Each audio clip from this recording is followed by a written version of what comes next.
একটি পরীক্ষা চলছে। এই রূপান্তরিত পোর্শে 911 কি চিলিতে অবস্থিত বিশ্বের সর্বোচ্চ আগ্নেয়গিরিতে আরোহণ করতে পারবে? আর এটি কি একটি সাধারণ কম্বাসশন ইঞ্জিনে সিনথেটিক জ্বালানি, যা ই-ফুয়েল নামে পরিচিত, ব্যবহার করে তা করতে পারবে? গাড়িটি শীর্ষে পৌঁছেছে সমুদ্রপৃষ্ঠ থেকে 6734 মিটার উপরে। ই-ফুয়েলের উৎপত্তি এখান থেকে, চিলির মাগেইয়ানিসে অবস্থিত হারু ওনি পাইলট প্ল্যান্টে। 2022 সালে এটি চালু হয়েছে এবং প্রতি বছর 1,30,000 টন জ্বালানি উৎপাদন করছে। পোর্শে আন্তর্জাতিক কয়েকটি সংস্থা ও জার্মান সরকারের অর্থায়নে পরিচালিত প্ল্যান্টটি সফল হলে বছরে 55 কোটি টন পর্যন্ত জ্বালানি উৎপাদন করতে পারবে। আমরা দেখেছি ইলেকট্রোফুয়েল বা ই-ফুয়েল একটি দারুণ বিকল্প, কারণ এখানে বিদ্যুৎ খুবই সস্তা এবং এই জ্বালানি উৎপাদনে যে খরচ হয় তার একটি বড় অংশ হয় বিদ্যুতের জন্য। নবায়নযোগ্য জ্বালানি ব্যবহার করে তড়িৎ বিশ্লেষণের মাধ্যমে হাইড্রোজেন উৎপাদন করা হয়।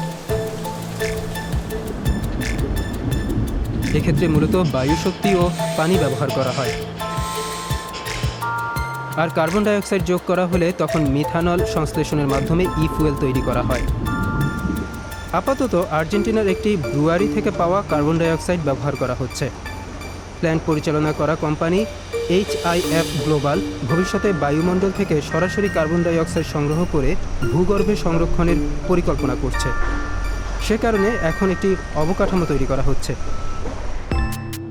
ল্যাব টেকনিশিয়ানরা পাইলট প্ল্যান্টে উৎপাদিত জ্বালানি পরীক্ষা ও বিশ্লেষণ করেন এবং বিভিন্ন কাজে ব্যবহারের জন্য তার গঠন পরিবর্তন করেন।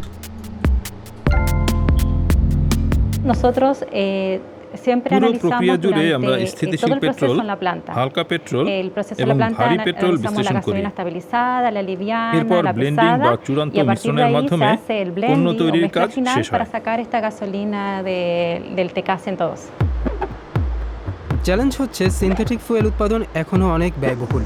এছাড়া এটি চিলি থেকে ইউরোপে নিয়ে যাওয়ার জন্য যে ট্যাঙ্কার ট্রাক ও জাহাজের প্রয়োজন, সেগুলো এখনও প্রচলিত পেট্রোল ও সামুদ্রিক ডিজেলে চলে। ফলে পুরো বিষয়টি এখনও টেকসই নয়। একটি আদর্শ বিশ্বে 1 লিটার ই-জ্বালানি জীবাশ্ম জ্বালানির তুলনায় প্রায় 100% কার্বন ডাই অক্সাইড মুক্ত হতে হবে। কিন্তু অবকাঠামো নির্মাণ ও জাহাজ দিয়ে জ্বালানি পরিবহনের বিষয়গুলি থাকায় 100% কার্বন ডাই অক্সাইড মুক্ত হওয়ার সম্ভাবনা কমে যায়।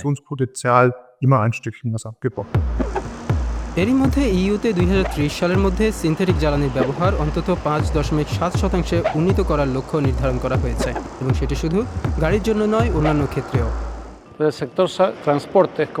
2030 সালে কার্যকর হতে যাওয়া ইউরোপীয় নীতিমালার কারণে জাহাজ ও বিমান শিল্প সহ পরিবহন খাতের জন্য কার্বন কম নির্গত হয় এমন জ্বালানির প্রয়োজন হবে।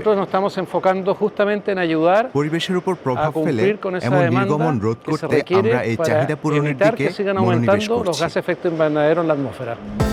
আপাতত পোর্শে ও অন্যান্য গাড়ি নির্মাতারা সম্ভবত ই-ফুয়েলের একমাত্র গ্রাহক হয়ে থাকবে, তবে কার্বন মুক্ত ভবিষ্যৎ নির্মাণের যাত্রা শুরু হয়েছে।